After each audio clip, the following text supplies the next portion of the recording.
Hi, I'm Dr. James Marcum, and thank you so much for joining me for another biblical prescription for life. Thank you for letting me come into your life to share with you, and thank you for sharing with me all the comments and all the prayers and suggestions you've been giving us. They've been making great differences. I want to share with you today 10 important clinical pearls that I've learned during the Sars COVID-19 pandemic. 10 things that I've learned that I want to share with you. You might call it 10 take-home points. But before I get to those points, I want to share a biblical prescription with you, and that's in Jeremiah. Jeremiah 17, verse 14. It says, "Heal me, O Lord, and I shall be healed. Save me, and I shall be saved. For you are my praise." What a wonderful biblical prescription. God's going to do our healing. He's going to do our saving, and we're going to be praising Him. Well, now let's get on to 10 of my take-home points that I've learned in this pandemic that I think I know these things fairly for sure, and I want to share these with you. Item number 1, this virus is real. No one's making it up, and I've seen it firsthand. It's very contagious.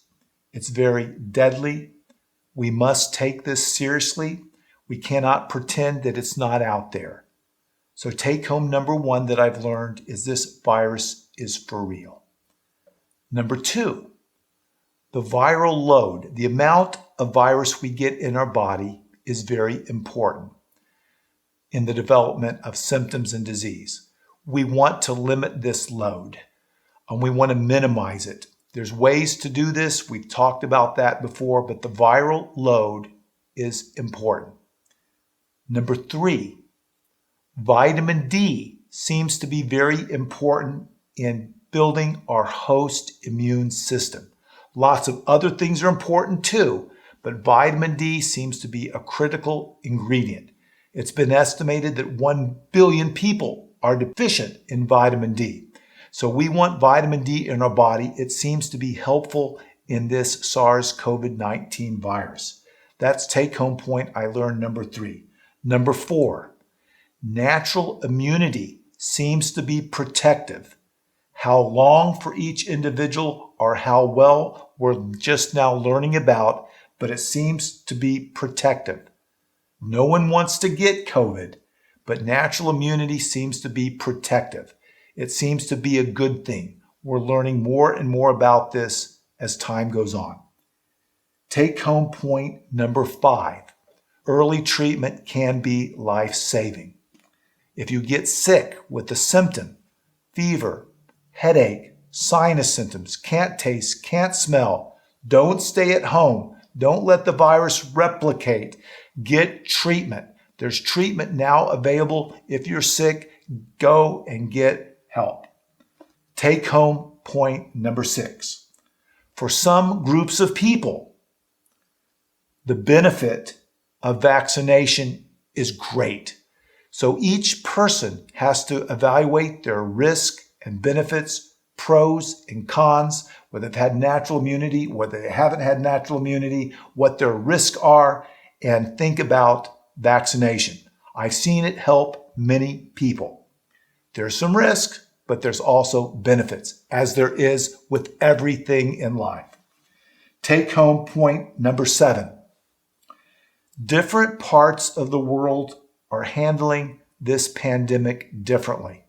What we're doing in the United States isn't the same that we're doing in Israel.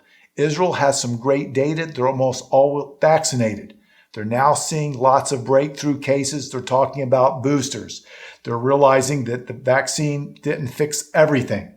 New Zealand's handling it different. They're trying to separate people now, spread them apart so we don't spread the virus, decrease the viral load. India has done it different than Indonesia, has done it different from Sweden, has done it different from Denmark.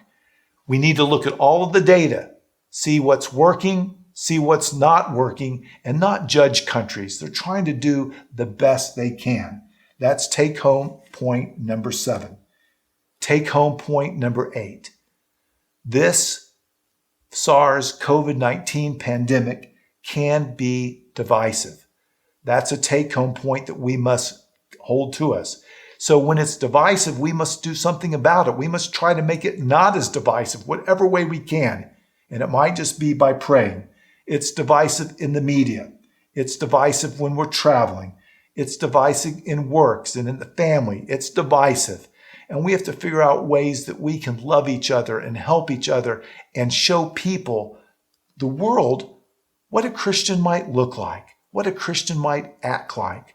And if you've never been exposed to Christianity, learn about what Christ was all about, that his ways are true, that there's good in this, and that there's eternal healing. Take home point number 9. Much is still unknown.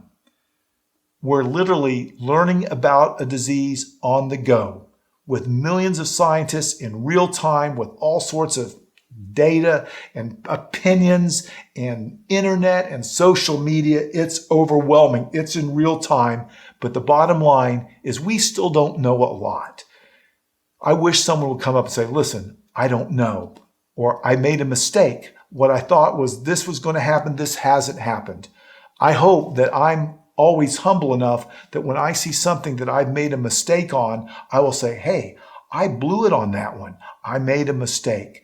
You know, Lord knows I tried my best, but I've made mistakes before. And I hope that people, as they look at this pandemic, they will realize that much is still unknown. We still have a long way to go. Unfortunately, we haven't solved all the problems. That's take home point number 9. Much is unknown. Now, number 10, which could have easily been point number 1. The big picture in healing. The big picture in this pandemic. The big picture in this world is Jesus.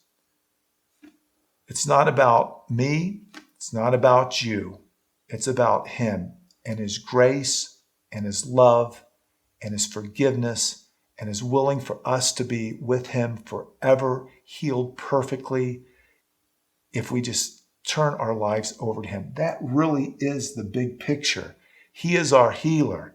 He is our Savior. And I know all of this pandemic is scary, and these take-home points, we could go on and on about these, but the more I've dealt with this pandemic and seen what's going on with all of these other points, the more I want to focus people on something that will last forever, that we can turn to, that we can grow with. And it turns us back to our text today, Jeremiah 17, verse 14. It's a request to God. Heal me, O Lord, and I shall be healed. Doesn't say when, where, or how, but it says, I shall be healed. Save me, and I shall be saved. For you, not the things of this world, for you are my praise. I hope out of all of the take-home points I've given you today, that you will remember that one the most. And I hope this has been some encouragement and upliftment for you today, something that you can hold on that will make your day a little bit better. And if you like this video, I want you to give it a thumbs up, share it with your friends, comment below. It's okay not to like it. It's okay to be critical. Let's just try to do things out of love and respect for each other. And remember, the big picture is Jesus. So thanks for joining me today, and I hope to be back soon with another biblical prescription for life.